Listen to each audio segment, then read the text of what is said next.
interested, I have these two books about the Maltese language. They can be bought or from Amazon, or I can send them via email as an ebook. In the description you will find, I will leave a link from where you can get them. Thank you.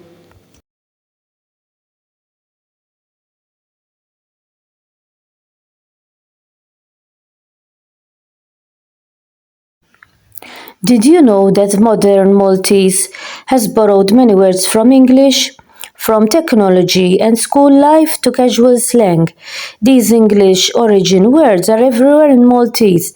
In this video, we'll uncover the English side of our language, words you use every day without even noticing. Computer.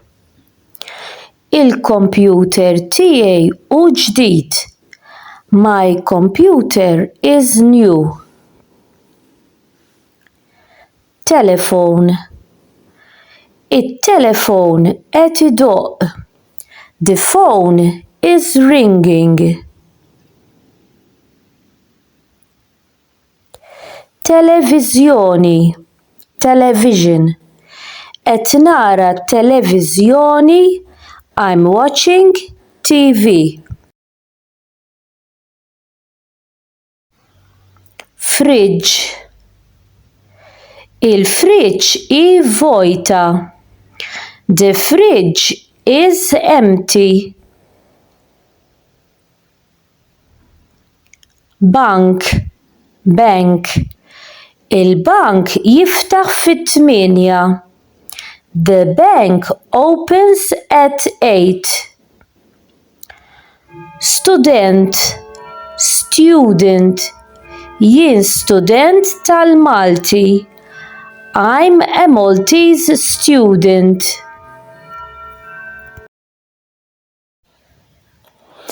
Taxi.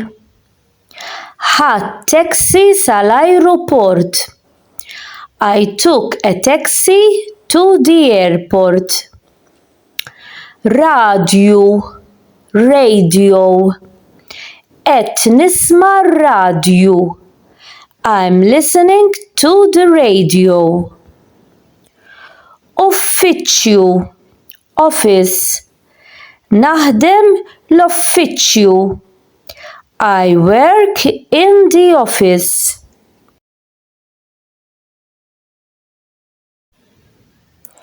Klassi. Class. It-tfal jinsabu fil-klassi. The children are in class. Sufan. Sofa. Is-sufan fil-kamra tas-salott hu komdu ħafna. The sofa in the living room is very comfortable. English has left a strong mark on Maltese, especially in modern life.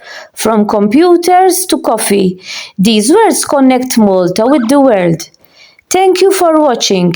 Don't forget to subscribe for more Maltese lessons and check out my other videos about Arabic and Italian roots. Grazzi ħafna u saħħa!